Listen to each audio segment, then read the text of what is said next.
Hello, dear students. Teacher Ana Flávia, do Colégio Viva, para mais uma aula online, agora para os alunos do segundo ano do ensino médio. Hi guys, how are you? Como vocês estão?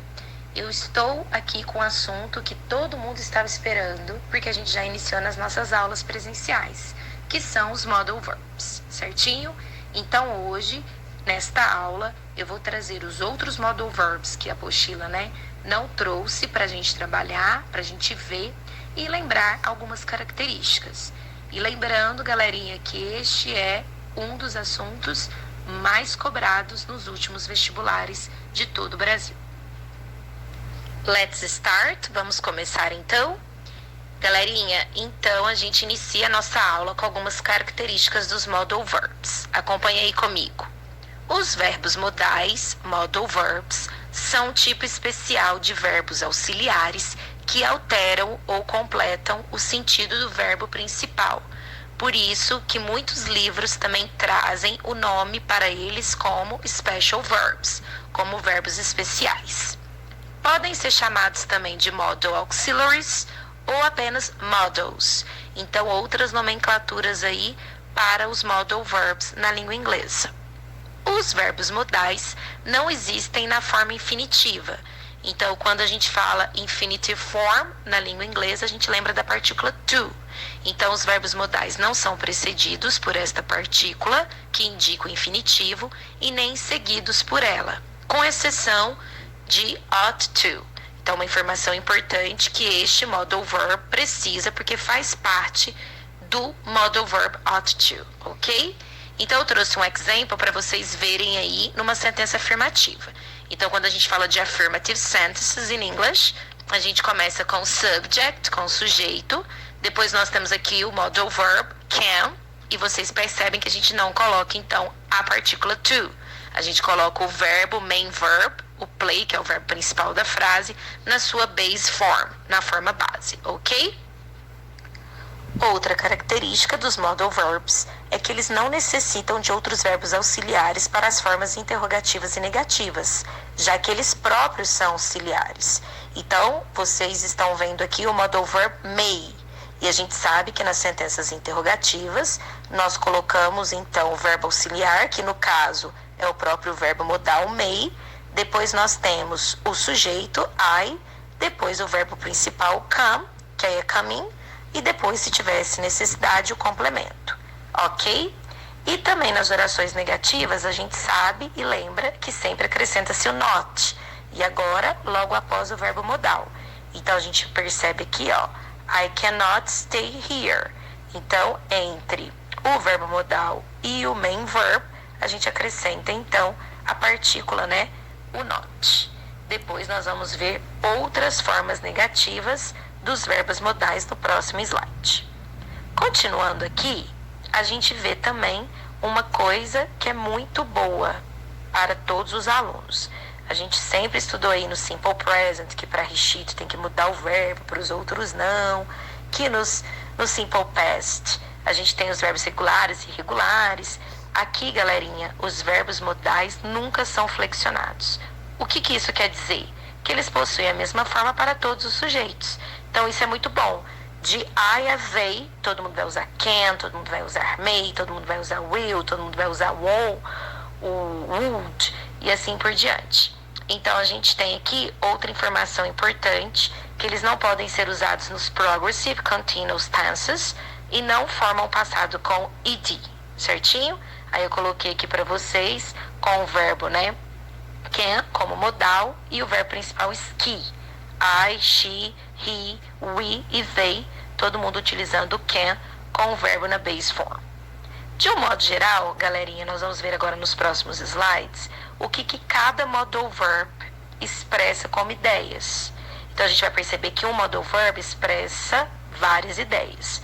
Então, nos próximos slides, a gente vai ver que eles expressam ideias como capacidade, possibilidade, obrigação, permissão, proibição, dedução, certo? E ainda indicam o tom da conversa, se é mais formal ou informal.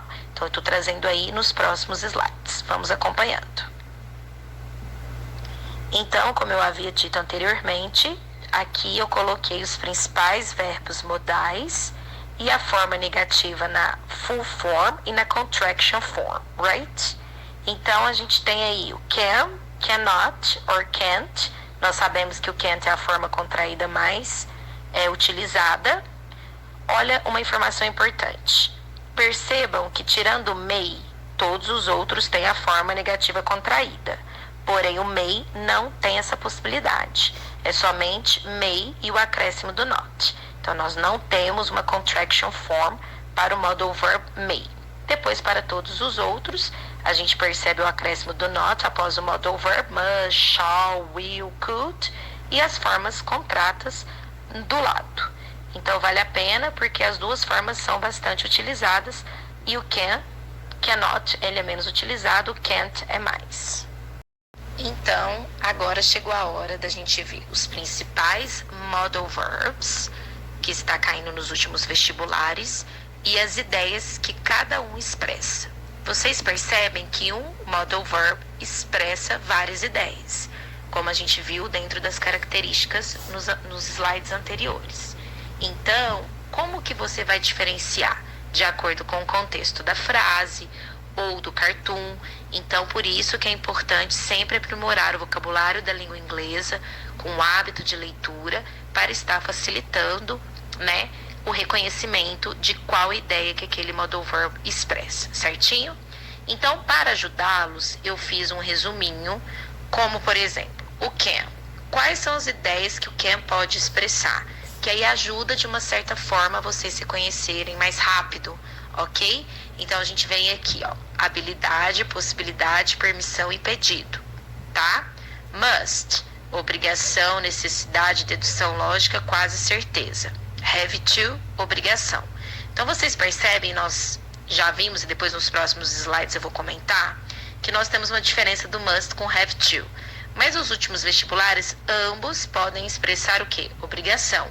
Então, se às vezes você tem uma frase com must e ele pede para você colocar outro modal verb que expressa a mesma ideia, a gente pode relacionar com have to ou has to. Lembrando que para it você utiliza o has, ok? O outro que está caindo bastante é o should com ought to, porque ambos expressam conselho, advice, recommendation, suggestion, recomendação, sugestão. Então, se você tiver uma frase, a Unesp, né? A Vunesp, que elabora as provas da Unesp de várias outras faculdades do Brasil, inclusive da Uniub, aqui de Uberaba, a gente tem muito essa duplinha. Então, eles gostam bastante de pegar, né, uma frase com should e pede para qual outro modal verb que expressa a mesma ideia. E entre as alternativas vem o ought to, ok? Voltando aqui um pouquinho no must, nos últimos anos, eles estão fazendo uma referência para expressar necessidade, né? Com need to, a expressão need to, e está caindo bastante como dedução lógica, ok? Continuando, a gente tem agora o may e o might. Vocês viram que o may pode ser possibilidade ou permissão formal e o might possibilidade mais remota. Nos últimos vestibulares, está caindo muito o may como possibility, possibilidade. O que seria o might, uma possibilidade mais remota? Ou seja, mais difícil de acontecer. Então, se a gente fazer uma interdisciplinaridade com matemática, é como se o may fosse 50%, 50%, e o might é 30%. Então, 30%, ok? Então, uma possibilidade mais remota. Could, a gente sabe que pode ser habilidade ou possibilidade também igual can, porém no passado. Então, a frase tem que estar no passado, uma informação importante. Probabilidade, permissão ou pedido educado, né? Mais formal. A gente sabe que pode ser habilidade ou possibilidade também igual can, porém no passado. Então, a frase tem que estar no passado, uma informação importante. Probabilidade, permissão ou pedido educado, né? Mais formal. Would, entre as ideias, ele está dentro da condicional, né? Na segunda condicional, na second conditional. If plus simple past, então equals would. Will, ele, além de expressar futuro, assim como shall, ele também pode ser um modal verb que faz um request, lembrando que o request é pedido, formal, mas educado. E no shall, a gente utiliza bastante como sugestão ou convite. E Uma informação importante quando a gente vê o must na afirmativa, ele é obrigação, necessidade, dedução lógica. Quando a gente coloca o not, quando a gente acrescenta o not e coloca na negativa, mustn't na forma contrata, né, e must not na full form, ele já expressa a ideia de proibição. Finalizando a nossa aula de hoje, segundo ano do ensino médio, eu coloquei esse slide que você verifica o modal verb, o example e uses. Então, achei bem interessante esse slide, porque você vê a ideia, né, as ideias que cada modal verb expressa de acordo com a frase. Então, por exemplo, esta frase aí do can. They can control their own budgets. É uma ability, right? We can't fix it. É impossibility. Can I smoke here? Asking for permission. Can you help me? It's a request. Ok? Então é bem interessante depois vocês estarem estudando, né, cada um dos modal verbs com as suas respectivas ideias e exemplificando através das sentenças. Ok? Galerinha, espero que vocês tenham gostado dessa aula e a gente se vê no próximo vídeo. Dúvidas, a gente tira lá no Google Classroom. Bye bye, see you soon!